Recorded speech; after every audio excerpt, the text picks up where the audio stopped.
I freaking love Spider-Man. He's one of the first superheroes I became a fan of as a kid and is my second favorite superhero of all time. Just right behind Batman. Yeah, as much as I love Spidey, I've always been more of a fan of the Dark Knight just because he's cooler. But yeah, I still really like Spider-Man, and I've enjoyed aspects of every interpretation of the character we've got on screen so far. The Sam Raimi Spider-Man movies are absolute classics in my book, and Tobey Maguire perfectly embodies the character of Peter Parker, and most of all, these movies are just such a fun time to watch. Wait for it.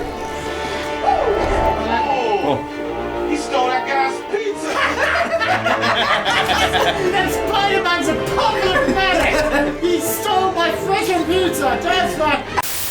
I even enjoy aspects of the Amazing Spider-Man movies, and even though I do have my issues with the MCU's version of Spider-Man, I still enjoy that interpretation as well. Especially No Way Home. Oh my god, seeing all these villains together was so freaking cool! The callbacks and Easter eggs, and oh my god, when Willem Dafoe said the goddamn line, Shimoda and I high-fived hard. Seeing all three Spider-Man together, oh yeah! Now that's cinema! Andrew saving MJ's life brought a tear to my eye. They actually cared! They actually freaking cared about bringing closure to his version of the character. They freaking cared! This movie is filled to the brim with fan service and passion at the same time. I love it! Yeah! So as much as I adored No Way Home, the Sam Raimi Spider-Man movies will always be my favorites and in my opinion, the best interpretation of Spider-Man. Speaking of which, trying to get on to the main topic of this video, around the early 2000s, Activision owned the video game publishing rights to Spider-Man, and the most well-known games that they published were Spider-Man 2000 developed by Neversoft, and Enter Electro by Vicarious Visions, both on the original PlayStation. And with the very first feature-length Spider-Man film set to release in May 2002, Activision handed Treyarch the task of creating a tie-in video game to coincide with the film's release. But instead it released in April, a month before the film's release. Oops. But anyways, I've never played this game for myself before, and I'm quite curious to see if it's any good or not. I mean, I have played Spider-Man 2, but from what I can tell, this game is gonna take some getting used to. So let's jump right in. The plot of this game is an adaptation of the film's story. It has a few changes here and there, such as the addition of extra villains from Spider-Man's rogue gallery, such as Vulture, Scorpion, Shocker, and Kraven, who oddly enough is only in the Xbox version of the game. Yeah. Even though this game was also released on PS2 and GameCube the same day, Kraven's missions were excluded from those versions. Why? But anyways, aside from a few villains being added to the mix, the story is more or less the same as the movie. Peter Parker, a high school teen, gets bitten by a radioactive spider, gets spider powers, blah blah blah, with great power comes great responsibility, he fights the Green Hulk. You know what, just go watch the movie if you haven't already, seriously, it's good. So overall, without spoiling the movie itself, I would say that this is a pretty decent adaptation of the movie. And it's pretty cool that they actually managed to get the voices of Tobey Maguire and Willem Dafoe from the movie. However, as much as I love Tobey in the films, in the games... Come on, Shock. You know I can't let you run around down here without a chaperone. You couldn't just leave this a personal disagreement, could you, Baldy? Not so fast. Taking photos of the repairs is easy money, so I can't really complain. Easy money? When will I learn to keep my mouth shut? Save it, Ugly. There's no way I'm working with a psychopath like you. I don't know, his acting just doesn't really sound right here. Maybe he just wasn't a very experienced voice actor at the time. Willem Dafoe, on the other hand, sounds just as crazy as his film counterpart. And I freaking love it. I freaking love this dude as the Green Goblin. Tough day at the office, huh? Meeting you today is an unexpected bonus, Spider-Man. How can you be so naive? These people wouldn't lift a finger to help you. The board can't fire me. I built this company. How dare they? You know how much I sacrificed? Now, what about the rest of the voice cast? MJ in this game is voiced by Catherine O'Connor, and she sounds fine, I guess. I mean, she sounds nothing like Kirsten Dunst, but meh. sounds fine, I guess. But the voice they got for J. Jonah Jameson? Why aren't you down at the zoo getting me pictures of this? But I just... Doesn't anyone do his job around here? It's right out my window. I could write the copy myself. Now get me photos.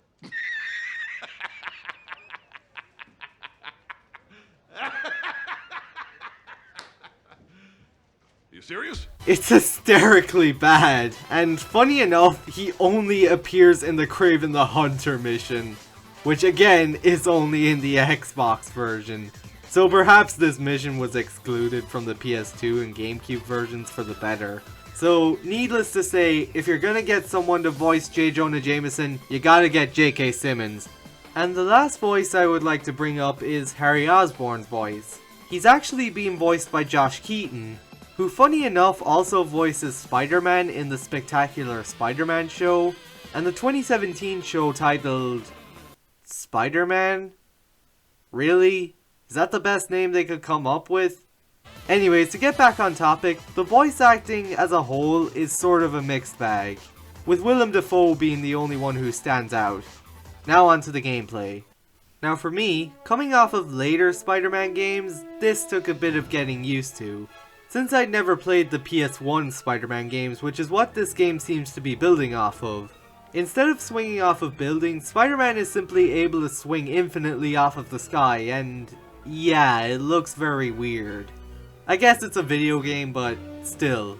The concept of Spider-Man swinging off of buildings wouldn't be introduced until the next game.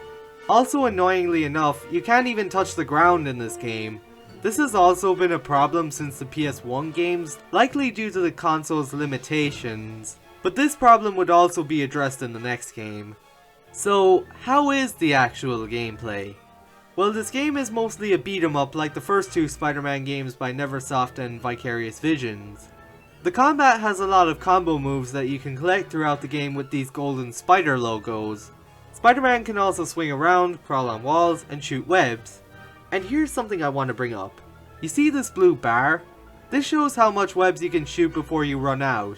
Yeah, that's right, this game puts a limit on how much webs you can shoot, even though Tobey Maguire's Spider-Man doesn't even have web shooters. Whoa! That came out of you. Yeah. You can't do that, huh? No? How on earth does that even... Anyway, we're getting sidetracked, look. Even though the swinging mechanic isn't as great as it is in the later Spider-Man games, and it does look very ridiculous, it still does work pretty well. You swing around using the right trigger, and if you hold the button you can go faster, but you can't really turn when you are web swinging at full speed. If you want to make a sharp turn, you have to jump, then turn in the direction you want to swing in, and then start swinging again. Oh yeah, this brings me to another problem with this game. Spider-Man's movement. This is a bit difficult to explain, but let's just say you're moving around and want to turn the camera. Spider-Man's movement won't change with the camera, and he'll keep moving in the same direction he was going in. Yeah, this is kind of hard to explain. You'll probably have to play the game for yourself to understand what I'm talking about. Spider-Man also has a web zip, which is somewhat another method of transportation, and surprisingly it works really well. It's great when you want to get from one side of a room to another or onto another building. There's also a dodge button in this game, but oh no, it ain't like an Arkham game where you just push the button at the right time. To dodge you have to press X and the D-pad. What the fuck? Why does this have to be so finicky to pull off? What were they thinking when they were mapping these controls? And no, as far as my knowledge goes, changing the control style doesn't change it. As for the levels in this game, they're alright, nothing too special in my opinion. But the Oscorp levels? Oh god. They are some of the last few levels of the game and they will put your skills to the test. Basically, Spider-Man has to break into Oscorp to gather more info on the Green Goblin. To get past these missions, you're gonna have to rely on your stealth tactics because if the cameras or the guards spot you, these robot soldiers with lasers will come after you, and the only way you can lose them is by hiding in the dark parts of the ceiling, which is a bit hard to do since they're a bit difficult to find. Oh, and you can't let the robots see you entering the spot.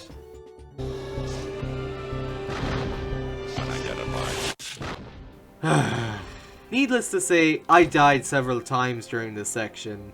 There are also hints around at the beginning of the game to tell you what to do. Now, why am I bringing up the hints?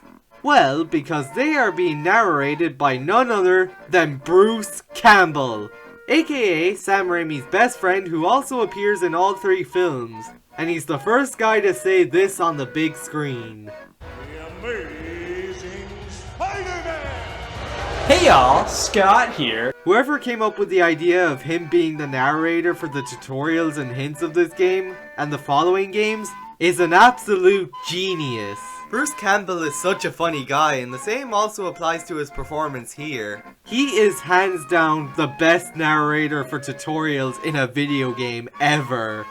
Just have a listen. Just for giggles, press the punch button near an object to try picking it up. Press punch again to throw it. Don't have time to pick it up? Too lazy? No problem. The kick button will launch an item without picking it up. There. Was that simple enough for you? Or should I play the whole game for you? What a legend. Most of the boss battles in this game are pretty easy, such as Vulture, Scorpion, and Shocker. Kind of. Green Goblin is pretty easy if you rely on your light punches, because if you try to use your heavy punches, he will just counter by grabbing you and throwing you. And it's pretty freaking annoying. Although most of the bosses in this game are pretty easy, there are a few difficult ones. Like the first bit of Shocker's boss fight where he shoots his shockwave blasts at you in the subway tunnels. And you have to dodge them in time because you die in 3 hits. And it's a good fucking reason why the dodge mechanic should not be mapped to more than 1 fucking button! And then there is the boss fight against the giant Oscorp boss fight. And then there's the boss fight against the giant Oscorp robot that cuts down your health quickly if you get too far away from it. So, as for the graphics of this game, they look alright for a game that came out 20 years ago. Interestingly enough, while most of the cutscenes use the in-game graphics, some of them are done in CGI, which also look alright for a game that is 20 years old. I don't really have much to say about the music, to be honest. It's not really too memorable, but it's not bad either. The title theme is also pretty good, although it's pretty much overused since you always go back to the menu after each level. This game is giving me Sonic and the Secret Rings flashbacks. The game also has certain rewards you can unlock, such as different outfits. And if you beat the game on the hardest difficulty, being the superhero difficulty, you can play the whole game as the Green Goblin. And it's not just a costume swap either. You actually get to fly around with the Goblin's glider. That's pretty cool. Treyarch didn't need to include this, but they did. However, if you want to play through the game as the Green Goblin, it's still on the hardest difficulty, which you have to beat first as Spider-Man to gain access to. Screw that, I'm just gonna use the cheat codes instead. There we go. Wait a minute, are you cheating? No, the cheats are put into the game, so technically, I'm not cheating at all! You guys are cheating? That's so like last year. Hackings nowadays, you know? You need a hack. Like I hacked CPA's bank account. And he doesn't know 1 bit. So that's the Spider-Man movie game, and what do I think of it after my first playthrough? This game is certainly not awful, but it does show its age. The controls are pretty finicky and take some getting used to, and the gameplay itself is just okay. Overall, this game is just okay. I would only recommend trying it out if you're extremely curious like I was. This game will take some getting used to if you're coming off of later Spider-Man games like I did. If you can, I would recommend getting the Xbox version if you want to access the Kraven levels. I got the PS2 version since I don't have an Xbox, and I just think the PS2 controller is a little better for Spider-Man games than the GameCube controller. But yeah, if you're at all curious about older Spider-Man games, by all means give this one a shot. Just don't be expecting something like Spider-Man PS4, obviously. And that was my review of Spider-Man the movie game. Thank you for watching, I hope you enjoyed, and I'll see y'all later.